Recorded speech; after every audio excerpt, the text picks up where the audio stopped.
Hello everybody, my name is Brock and welcome to the 2020 Reading Spreadsheet tutorial. This is a slightly longer version, but hopefully not too long. In this video I'll take you through some of the new features and go a little more in depth into how some of these things work. So if you need to troubleshoot any problems or issues with the spreadsheet, hopefully you can do so. To get started using the spreadsheet, simply click the link in the description. We've made a lot of changes for 2020 and hopefully there's some new things that you will enjoy. Once you click the link, you'll be taken to this page, and you can't use the spreadsheet at this moment, but if you click on Use Template, it will load it into your Google Drive and you'll be able to use it. Easy. Now, I will be going back and forth between my 2019 spreadsheet and my 2020 spreadsheet. Sometimes I'm going to want to show you what this looks like with data filled and populated through the entire thing, and sometimes we're going to want to look at this blank. But everything that I'm doing in the 2019 spreadsheet applies to the 2020 spreadsheet. When I'm building the 2019 spreadsheet, I use all that information and I carry it over into the 2020. It becomes my template. So the first thing that we get is this screen. Now, there are a lot of lovely people who worked on this thing. If you want to see that information, you can click on credits and see the wonderful list of people who have contributed. If you click on the Get Started tab, we come up with this page. And this is a simple page where you fill out some information and it will start you on your way to hopefully reading spreadsheet glory. All you got to do is input what you would like to read for your goal this year. What if I'm going to put in 30 books for that one. I'm going to say, hey, I have a monthly reading goal of 5 books. And it doesn't matter if these are divisible or anything. It's just, hey, I want to read 5 books a month. And for the year, I'd like to have 30 done. Now, granted, over the course of 12 months, if you are reading 5 books a month, you will definitely be over that. And say on your TBR pile, that's just how many books you have to be read. So for that one, I will fill in, you just click the cell and type in a number. Let's say I'm starting with 40 books. Maybe I've got a lot of books on the shelf. Could be more, could be less. And when I'm looking at my budgets, I just want to enter, say I want to spend $30 a month, and my library has a fee of $1. Now, luckily, I live in a place where my library is free, but right now, I'm going to put in $1. And this will calculate everything for your budgets throughout the entire year. One thing that we've added in the spreadsheet this year is a audio subscription. Personally, I don't subscribe to any audio services. I actually get audiobooks and whatnot through the library. If you happen to know how much a subscription costs you for the course of a year, you can just enter the number here. I'm going to pretend that Audible is $20, that say Scribd is $5. Actually, that's the year. Let's make it a bit higher. Let's say it's $50 for the year. I don't know the actual subscription costs right now. This is all just an example. We'll leave these ones blank. Now, if you enter these numbers here, they don't really contribute to anything. But some people might want to know this information and other people might not. So I made it clickable here in these checkboxes so that if you want to include it in a 12-month budget allocation, you can click this and click this. Now be aware that this monthly budget number is what you are spending on books, not necessarily what you are spending on Audible subscriptions. Clicking these will include it in and help calculate your total budget, period. So that's good. One thing to be aware of is that this is a yearly total. It does not calculate how many months you are using it. Say if you start using it in February. You have to price out how much it's going to cost you for the year, enter it, and then the spreadsheet will do the rest. But if I start using Audible in February, I cancel my subscription in May, the spreadsheet will not know how to do that, so you'll need to adjust that number accordingly. So right down here, it tells me that my subscription budget is $70 a month. We don't need to do anything there. That'll carry over into the next bit. If you're not wanting to see a certain tab, you can always go to this little arrow down here and click Hide Sheet. That'll move it away. We're going to hide credits right now. We're going to look at the categories. So before you do anything in the spreadsheet, this might be a good time to set up our categories.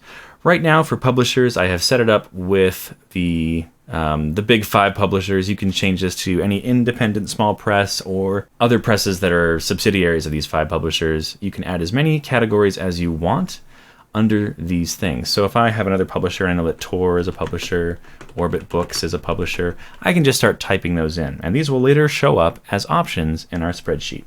So before you do anything else, if you know that there's genres you're going to read, I might type in history if I like historical stuff. We might have young adult fantasy. Here we go. We can also have, thriller. You can have horror. You can have any other genres you want.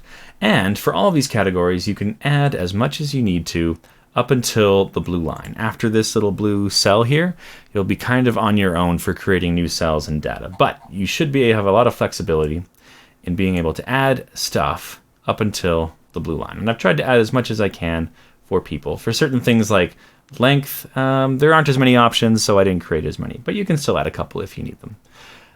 One thing to be aware of is don't grab these and move them around. You don't want to, if you want to reorder these things.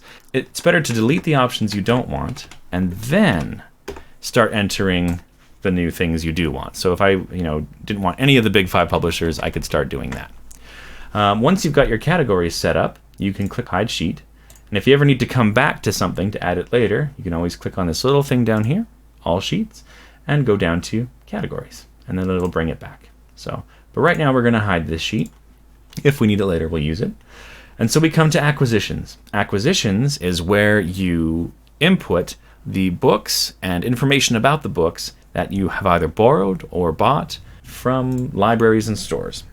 So to start, all you have to do is double-click, enter the date you start or when you acquired a book, enter the title of the book. So for an example here, I've pulled a book off my shelf. We are going to use The Grace of Kings by Ken Liu. So I'm going to start filling in that information. And I can just fill in these other things by clicking this and going to the drop-down. So I know that it's an adult novel. That is I do not have a fantasy. Okay, we're already going back to categories. Can I go to categories? Go to genre, fantasy, science fiction. How did I leave those out of my own spreadsheet? Tisk, tisk, Brock. Tisk, tisk. Okay, going back to acquisitions, we're going to click on genre, fantasy. I know that it is a novel. If I go to format, I know I have a hardcover edition that was published by Saga. Okay, so I don't have the right publisher here. So I can go back to categories, go to publisher, and type in Saga. I go back to acquisitions, go to publisher, and now I can select Saga. Sometimes there are a bunch of small presses from the 70s and 60s and even older that don't exist anymore.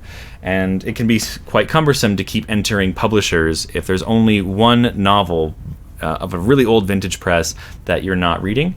And so I thought it'd be good to include a little category called defunct, so that if the publisher doesn't exist and you're really, really lazy, you can just hit defunct if you know that they aren't an actively publishing publisher who publishes to the location. So I got this from, say, Fair's Fair. I bought it used.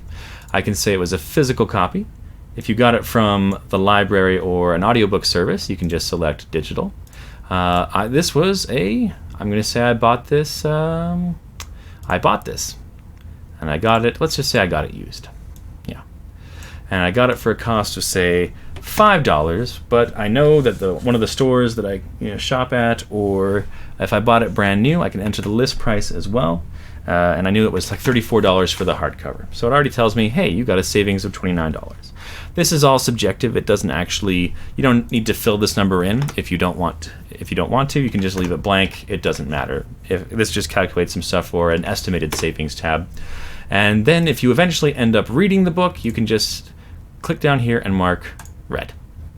If you borrow the book, you can enter the name of the person you borrowed it from, and maybe if it's from a library, you can enter the due date, and this will help calculate if it is due at the library, or if it is, this should be green. If I go back to January 1st, if it's overdue, it will notify you by saying, hey, you got to take your book back here. That's pretty much the acquisitions tab. And over time, if we bounce over here, we can see that as we fill it in, we'll end up getting a lot of juicy information that we'll use later. So now we can bounce over to the book survey tab. Now, for books that we have read, same story. So one of the books I want to read this year is called A Memory Called Empire by Arkady Martin. And I'm going to say I started this on January 1st, and I finished the book on January 12th. I can go, then click on this, and if I am currently reading it, I can say, hey, I'm currently reading this book. It'll highlight it green. Every other selection will just make it blank. But normally you want to set this to read. Put it to red when you're done. If you have any of these other categories, you can do that too if it was a reread or whatnot. Pretty self-explanatory. The author was R. Katie Martine. You can input gender. You can input the protagonist. So I haven't read the story, so I'm not sure, but I would believe that the protagonist could be female. And also the country that it was published in. And I believe it was published in the United States, or the author resides and writes in the United States. One of the new things that was requested was adding a translator page. So if it is a piece of translated fiction, you can write the name of the translator who did the work. You can also enter the age group, so an adult. In the genre, I know this is science fiction. The length is a novel. The format was a hardcover. If it's an audiobook, you can enter the narrator. I don't know who the narrator is, and I'm reading it as a physical copy, so I'm not going to enter a name. So looking at hours in pph. So what is pph? Well, that's pages per hour. This will likely be changing. In fact, I'll just change this right now. Pages per hour. Done. Hours, this is how long it takes to read the book, if it's an audiobook, and you can also enter this information for some other items I will show you later in the tutorial. We know it was a physical copy. The book itself has 459 pages. If you want, you can get this number off of any of the sites that do book indexing, so you can actually get the real representation of how many pages there are rather than counting it yourself. This was published in 2019. The publisher, I believe, was Tor. Once I finish the book, I can give it a star rating. We have everything from 0 stars all the way to a full 5. I'm anticipating it'll be really good. I acquired this as a purchase. I got it new, and I bought it from, let's just say I got it from Pages. Sure, why not? Is it a part of a series? I think right now it is a standalone, so I'll put standalone. If it is part of a series, you can actually put the book number right here. Easy. Does the book include any type of diversity? You can enter if it was anything like an own voices novel, if it was a combination of diversity factors, if it involved mental illness, LGBTQIA, all those things are in here, and you can add more. There's also the original language that it might have been in if it's a translation. So I know that this book was written in English. You can add other languages in here as well. One thing that somebody brought up under translation was to see a translator, the language the book was written in, and the language it was translated to. So in that case, all I would do is I would actually go here, and I would just go insert one right, and it'll insert another tab where I can insert more languages. So there's a little bit of work in setting this up for use in the tables that we'll show you later on, but it can help you out with that. It was part of a readathon. So some of the readathons that happen throughout the year, you can enter it here. I will also post a link to Katrina's readathon tracking spreadsheet. It is amazing, and of a level of complexity I do not want to attempt here. I have this fun little thing called, was the book set on Earth? Or does it exist in a universe where there is an Earth? I'm going to say that there is an Earth in this book, but I don't know. Because some fantasy novels and science fiction novels like to pretend that there isn't an Earth at all, so you can hit no.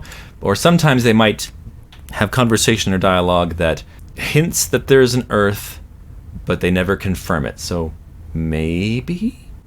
I like doing this one as a fun little thing for myself. I include it in the spreadsheet anyway. And then you can also set, was it a TBR book? Meaning, was it a book that you got this year? Was it a book that you've carried over from previous years? Or was it a reread? Something you pulled off your shelf that you've already read. And it'll also tell you how many days it took you to read the book once you've entered the start and finishing date. And that's pretty much it for the book survey page. If you don't like a book, you can click on the DNF tab. And this is where you put the books you hate. So if I didn't like a book, I could say, man, a book that was terrible. This book did not do it for me. I can basically write the time that I put it down, click on here and say, I didn't finish this on January 15th. I just gave up. You input how many pages you read up till that point. If you want, you can put in how many hours. I know I wasted, say, 3 hours trying to read this thing. And I will put this down here as status DNF. And this will start including things in the rest of the spreadsheet. One amazing thing about the book survey is that as you borrow books, and as you complete books, and as you add books to DNF, it will actually subtract them from your starting TBR number that we put in the Get Started page. So if I have 40 books here, and I buy one, and I read one, and I DNF one, it will it'll do all the math for that. So it will later in the summary, it will actually tell you how many books you have left. One thing to be aware of is that if you have a book on the book survey and you DNF it, it is a good idea to delete it. Just delete it from these cells here. I'm going to undo that though. Delete it from these cells here, put it in DNF. Right now the spreadsheet is not designed for it to exist in both spaces. If you feel like you don't want to handle that, you could always put the book in here, and then you could simply put in the finish date that you had on it, and then just have the number of pages that you read, not the actual, not the total number of pages in the book. And that will work too. But the DNF thing actually does help contribute to some other things. So I'm in the habit of, I remove it from this list and I put it on this list. Once you're done filling out your items in the spreadsheet, you can actually go to the Gantt chart. Right now this Gantt chart doesn't look very interesting because there's only the one book, but if I pop over to my old spreadsheet from last year, we actually see that this will give you a rundown of when you started and finished books. And as you can see, I had Something More Than Night, which took me a long time to read. Looks like I actually put it down for a while. But over in this page, it just gets a nice visual representation of how your reading unfolded for the year. You don't need to touch anything in this spreadsheet. It'll do it all for you. If you want, you can change the start and end date, but you don't need to. Right now, this is set for the entirety of the year. Though if I wanted to, I could back it up to August 14th and see how my reading was up to that point if you want to see more details. So for the month of January, I could bump it and see, well, actually that's hard to see. So this is what happened for the month of January. That's all the reading that I did. That's why I like leaving it at the year start and year end. Seems to work well enough. And you can watch it progress throughout the year. Fun little way to look at things. So after you're done entering information on the books you read, you can bump over to the summary. And in the summary, there is a ton of information. This is where we get our percentages, all our results, page numbers, everything you can think of essentially moves into this spreadsheet. So right now, it'll tell you the total number of pages, how many books you've read. This is where it will combine DNF. All these green ones are pretty much big results that you might be looking for. You can look at percentages here if you want. There is a lot of information here, and in some cases it's better to move on to the charts. Before we do that though, we're going to look at two things, which is these blue cells up here. So here in the start and end date, I can actually change my survey sample to include a month or 3 months or whatever time range I want. Now this spreadsheet is set up for 2019. So as long as I don't go into 2020 with this or 2018 with that, it'll be okay. So you can set your dates. We see little things like our total budget, and this is based off of, the spreadsheet information we entered earlier on the Get Started page being added up here and telling us how much we have to spend, how much per month, how much we have spent, how much we have left, which is great. One thing to be mindful of, we have some of these things are a little bit dependent. Now you shouldn't have to change or edit any of it, but these little blue cells here indicate that this table and this table are linked to very specific dates. So if you ever want to modify your spreadsheet for a different year, other than the one that it's been designed for, all you have to do is click on these cells and you'll see a formula up here. Now this formula you can see is set for 2019. Now it is saying I want you to look in for these categories that match this criteria. You don't need to know exactly what this means unless you really want to.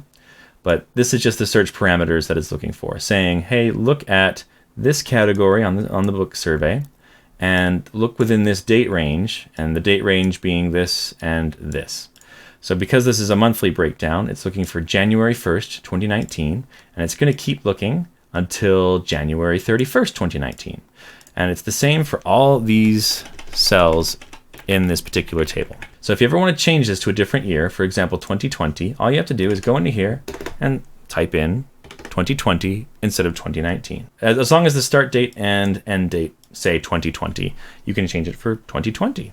If you've done a bunch of customization work on the spreadsheet besides what I provided, you can carry forward your work year to year instead of using the one that I release. Because if I release another one, I might not have all the changes that you have on your end if you've done any specialization or customization. So anywhere you see a little blue thing, all you need to do is just type in and change things like the years here. Just find the little cells that talk about the years and change them to the appropriate place. So if we come down here, I have a new table called cost year manual entry, and this contributes to a chart. So if you've been tracking your stuff for a while, you can go back to your old spreadsheets, find out the total number amount that you've been spending on books every year, put it in here. Please don't judge me for these numbers. And then it'll also keep you going until 2024. So over the course of time, you can see how your spending is increasing or decreasing, or if it's staying the same year by year. But you do need to enter this manually. Now, if we zip back up here, we'll just zoom out a little bit, we can look at our acquisitions and money stuff. Before, all these charts used to be, or these tables used to be on the acquisitions folder, but I've now taken them away. So I actually got to bounce over the 2020 spreadsheet for that one. So if you go over here, these things are now blank, whereas in 2019, they were all still there. The reason I took them out is so that you could, if you wanted, switch your sorting of the dates as you so like. So if you want, you can enter a filter and put in search criteria for how you want this information to be arranged. But if you don't want to do that, you can always just go to A here, select sort the sheet by A to Z, and it'll put everything into the proper order. If you say enter something that's in May over here and then something that's in April over here, just if those are out of whack. Now we're going to go bounce back to the summary. So yeah, all the budget information has been carried over into summary. It has been removed from acquisitions. But here it'll give us a breakdown of what we're bringing in, how much things are costing. But the one thing I love down here is this budgets chart. Right now we're going to go to, we can see that in January, so much was spent on books. I didn't spend anything on subscriptions, and I overspent a little bit, and that's why these cells are turning red. When I have money left over at the end of the month, it'll say, hey, this is how much you have left over per month, and if you want to carry it over, this cell will turn green.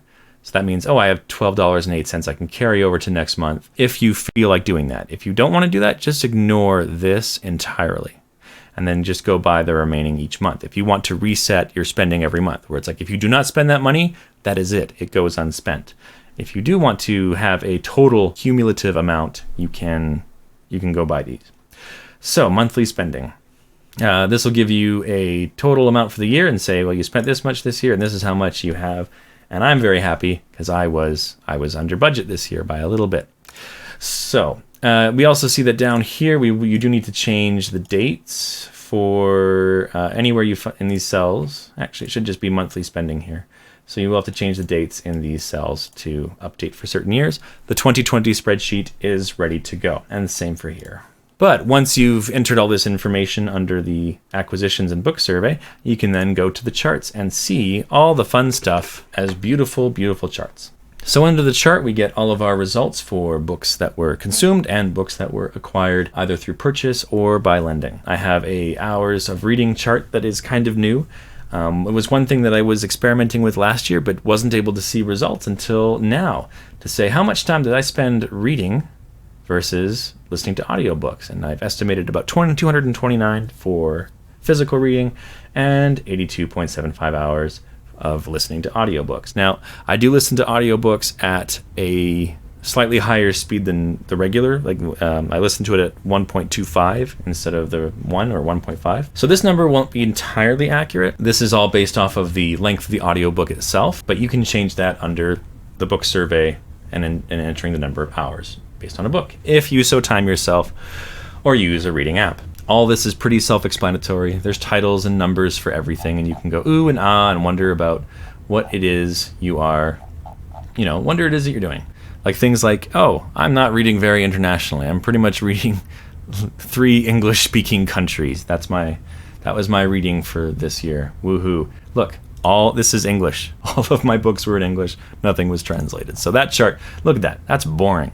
You want juicy goodness that actually talks about, see, not a lot of diversity in there.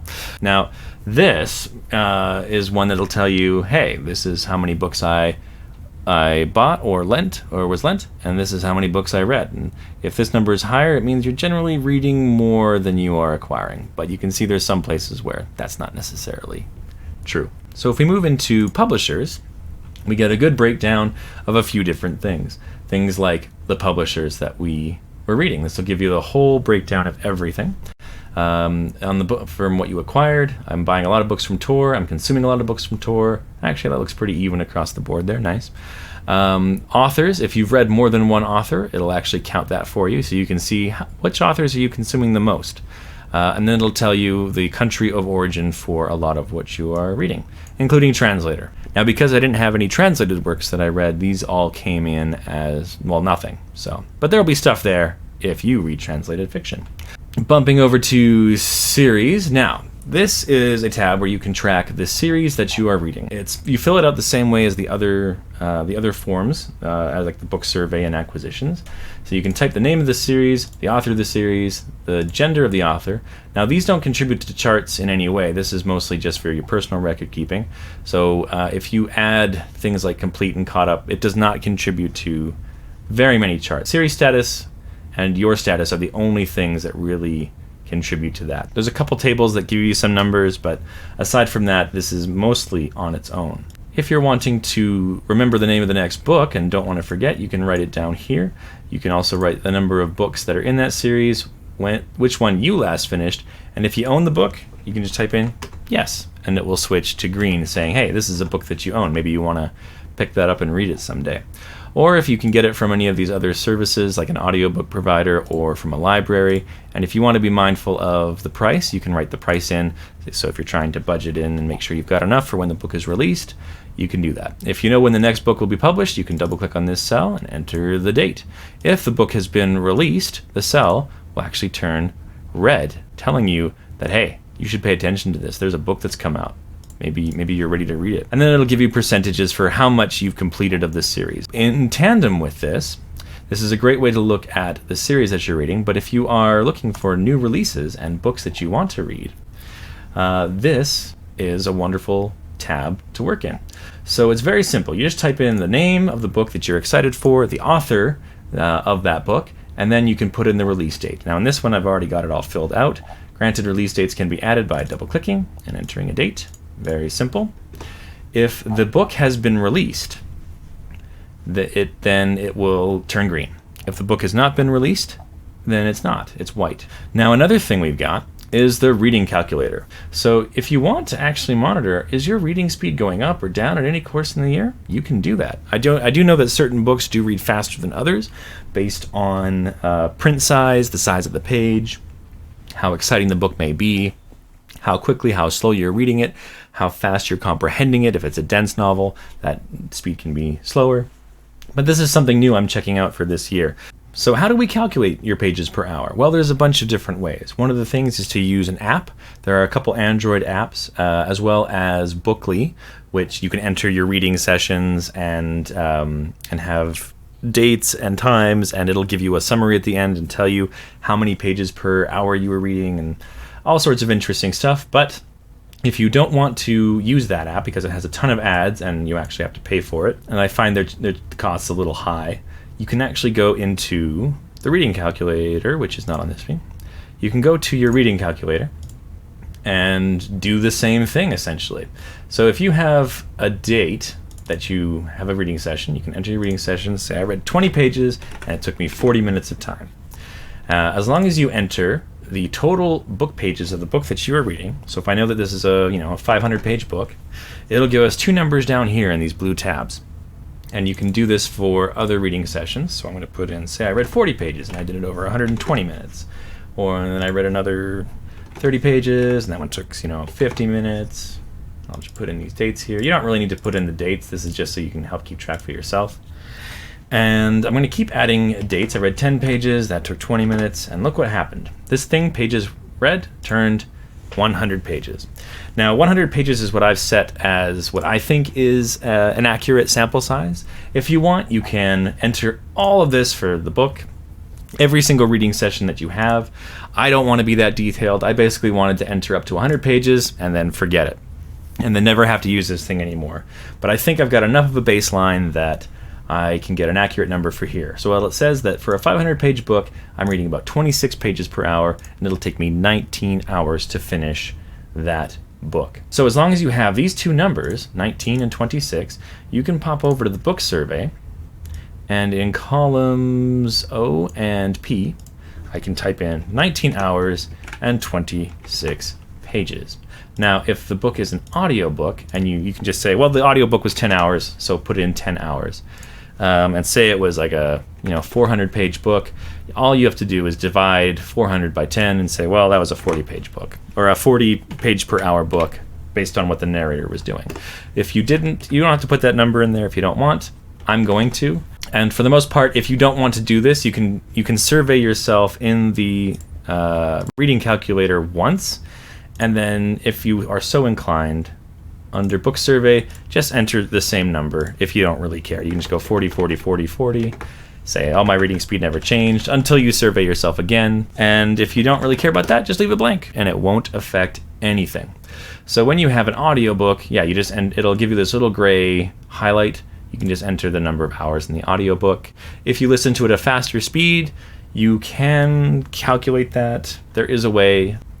And audiobooks are typically digital nowadays, so that's all you have to do. When you are done using the reading calculator, i.e. when you start another book, or I don't want to survey anymore, just select these columns, hit delete, and that's pretty much it. It'll be gone and ready for the next book. This is intended for a one book at a time usage. It's used to survey, it isn't used to record and keep all the tracking for every book that you read. Excuse me. I'm choking to death. There are already quite a few tabs. This is just a way to keep it simple if you don't want to use an app like Bookly. Now, there's a lot of different things that go into the spreadsheet, but I wouldn't worry about it. People ask me, how do you track all this stuff in it and keep the spreadsheet up to date? Well, I don't put that much effort into it. I really only deal with the spreadsheet anytime I finish a book or anytime I start a book. And the rest of it, I kind of fill in mostly by memory or information I look up later. So if I have a book and I read it, and all I mark in is when I started it. That's it. I just leave the rest blank, and then I come in and fill all of this when I have time. But yeah, if there's anything here that you don't want to track, don't fill it in. And don't worry yourself or stress about it. I do not. I have found this very, very low stress. So if you've got your categories set up, these drop downs take seconds to fill in. You can literally click any random thing and fill in stuff. And if you're only doing it every time you finish a book, you can pretty much log in, fill it in 2 minutes, and then close the whole thing down and forget it. If any of you have any questions or comments, please leave them below. It has been a pleasure every year to make and update this spreadsheet. I enjoy using it. I hope that you enjoy using it. And have a great and wonderful reading year in 2020.